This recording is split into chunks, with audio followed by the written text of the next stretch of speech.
নিয়োগ সংক্রান্ত সমস্যার জেরে 4 মাস যাবৎ তালা ঝুলছে অঙ্গনওয়াড়ি সেন্টারে।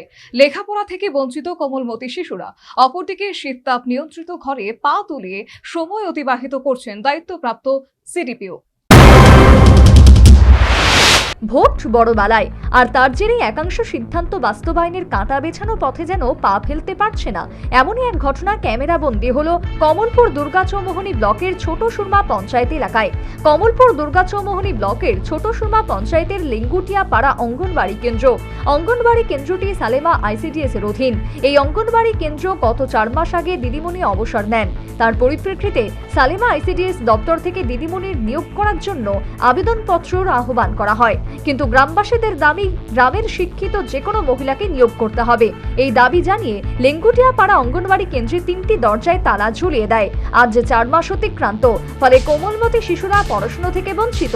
তবে গ্রামের শিশুদের পঞ্চায়েতের সিদ্ধান্ত অনুযায়ী চাল ডাল দেওয়া হয়। কবে নাগাদ অঙ্গনবাড়ি কেন্দ্রটি খোলা হবে অনিশ্চিত এলাকাবাসীরা। পাড়া প্রতিবেশী বা জায়গার মালিক সবাই মিল্লা তালা দেওয়া হয়েছে, কারণ এটা ছোট সুরমা লেঙ্গুটিয়া পাড়া অঙ্গনওয়াড়ি কেন্দ্র।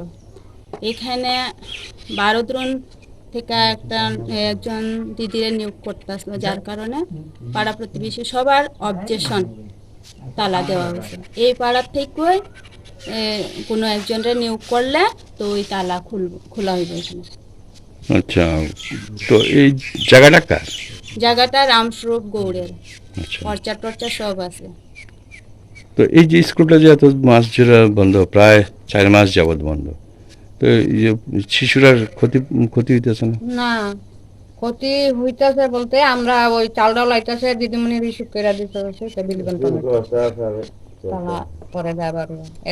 এরপরে রান্নাঘরটাও একবারে ভাঙা গেছে, রান্নাঘর রান্নাও চলে না, এই অবস্থা দেখা যাইতেছে। লেঙ্গুটিয়া পাড়া বাসিন্দা লক্ষ্মীকান্ত সতনামী ক্ষোভের সাথে বলেন, অঙ্গনবাড়ি কেন্দ্রটি 4 মাস যাবৎ বন্ধ হয়ে আছে, কারোর কোনো হেলদোল নেই, অথচ পানীয় জল কিংবা বিদ্যুৎ সরবরাহের দাবিতে কোথাও অবরোধ হলেও এসডিও বিডিও গন্তব্যস্থলে পৌঁছে সমস্যার সমাধান করে। এখানে সব জেনেও কেউ এসে সমস্যার সমাধান করেনি। আইসে না, বিডিও আইসে না, সিডিও পিও আইও দেখলো না, কিন্তু অন্য অন্য ডিপার্টমেন্টে দেখা যায় মানে এক্ষণে বন্ধ হয়েছে জলের লেগিয়ে, মানে যে কোনো সময় অবরোধ করছে, তখন সঙ্গে সঙ্গে এসডিও বিডিও সবাই আয়া পড়ে। কিন্তু এখানে তো মানে আজকে 4 মাস যাবৎ চলে, কিন্তু কেউ মানে কোনো খবর নাই এটার মধ্যে, গায়ে লাগাইতেছে না প্রধান, না মেম্বার, না মানে আর কেউই। এখানে তো প্রধানও আছে, মেম্বারও আছে, প্রধানও এইসব গায়ে লাগায় না, না প্রধানও গায়ে লাগায় না। এরপরে আমরা যে প্রধান কেটা কয় এমএল সাহেব আছে, কিতা স্বপ্না দাস, তাইনও আয়া দেখা গেছে, কিন্তু হিসেবে সম্বন্ধে তো স্কুল সম্বন্ধে বাচ্চা কাচ্চা কোনো সমস্যায় মানে মানে লক্ষ্য নাই। খালি এই রাস্তাটাও কইছি আমরা, রাস্তা বানাই দাও, বানাই দিও, ইলেকশন আইলেই খালি কইব রাস্তা হইব হইব হইব, খালি ডায়লগের উপরে চলছে সব। এই তালবাহানার উপরে স্কুলটাও এভাবে চলতে। এই বিষয়ে সালেমা আইসিডিএস কার্যালয়ের সিডিপিও দেবব্রত মিশ্র চৌধুরী বলেন, গত 4 মাস আগে সেন্টারের দিদিমণি অবসরের পর নতুন দিদিমণি নিয়োগের জন্য সিদ্ধান্ত নেওয়া হয়, কিন্তু গ্রামের মানুষ সমস্যা সৃষ্টি করেছে। দপ্তরের এক সহায়িকা শিক্ষা বাড়িয়ে দিদিমণি পদে নিয়োগ চাইছে, যা কোনোভাবেই সম্ভব নয়। এখানকার কোনো একজন আমার দপ্তরেরই হয়তো কাজ করে, তার শিক্ষাগত যোগ্যতা পরবর্তী সময় বাড়াইয়ে নিয়ে আসছে, দাবি করতেছে অঙ্গনওয়াড়ি ওয়ার্কারের জন্য। কিন্তু অ্যাকচুয়ালি আমাদের কাছে সিস্টেমটা তো এমন নাই, যেমন কাউকে চাকরি দেওয়ার পরে সে চাকরি না ঠিক, আমাদের এনগেজমেন্ট দেওয়ার পরে সে তার শিক্ষাগত যোগ্যতা বাড়াইলো বা আরও কিছু ডেভেলপমেন্ট করলো, এর এগেনস্টে তাদের সঙ্গে সঙ্গে প্রমোশন দেওয়ার এমন কোনো সিস্টেম আমার নাই। যার ফলে সেই দিদিমণির বা সেই যে সহায়িকা যে দাবি করতেছে তার প্রতি আমাদের সহানুভূতি আছে। পরবর্তী সময় যদি তার সেন্টারে যখন ভ্যাকেন্সি দিব, তার সেন্টারের ওয়ার্কার যদি কোনো সময় সমস্যায় হয়ে যায় বা আউট হয়ে যায়, তখন সে সেইখানে প্রায়োরিটি বেস পাইবে। এর মানে তা না সে এই রাজ্যের বা এই গ্রামের অন্য কোনো সেন্টারেও এই ফেসিলিটি পাইবে। সংশ্লিষ্ট অঙ্গনওয়াড়ি সেন্টারের দায়িত্বপ্রাপ্ত সিডিপিও সাফাই দিলেন, গ্রামবাসীদের ঝামেলা সৃষ্টিজনিত কারণে বিগত 4 মাস যাবৎ লেঙ্গুটিয়া পাড়া অঙ্গনওয়াড়ি সেন্টারটিতে তালা ঝুলছে। তার মানে এই সিডিপিও সাহেব সংশ্লিষ্ট গ্রামবাসীদের কাঁধের উপর ভর দিয়ে সমস্যা থেকে নিজেকে উত্তরণের ব্যর্থ চেষ্টা করছেন না তো?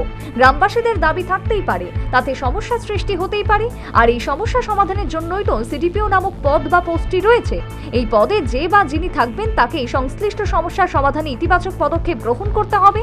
মনে রাখতে হবে, অঙ্গনওয়াড়ি কেন্দ্রের শিক্ষা শুধুমাত্র ত্রিপুরা রাজ্য নয়, গোটা ভারতবর্ষের প্রাক প্রাথমিক শিক্ষার অন্যতম একটি মাধ্যম। ভাবতেও অবাক লাগে, সর্বভারতীয় একটি শিক্ষার মাধ্যমে যে দায়িত্ব সিডিপিও দেবব্রত মিশ্র চৌধুরী পালন করছেন, তার অধীনস্থ একটি অঙ্গনওয়াড়ি সেন্টার বিগত 4 মাস যাবৎ বন্ধ। এই 4 মাসে এই অঙ্গনওয়াড়ি সেন্টারের কোমলমতি শিশুরা যে পড়াশোনা থেকে বঞ্চিত হলো, তার জবাবটা কি হবে? এই সিডিপিও সাহেব কি ফিরিয়ে দিতে পারবেন কোমলমতি শিশুদের পড়াশোনার বিগত দিনগুলো? নিশ্চয়ই পারবেন না। তাহলে এর দায় কে নেবে? নিশ্চিতভাবে যিনি সংশ্লিষ্ট অঙ্গনওয়াড়ি সেন্টারের কর্তাই হিসেবে নিয়োজিত আছেন তাকেই নিতে হবে।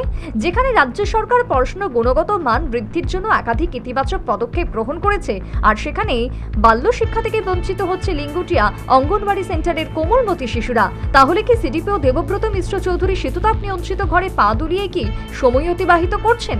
এই প্রশ্ন সচেতন মহলের। Bureau report, news vanguard.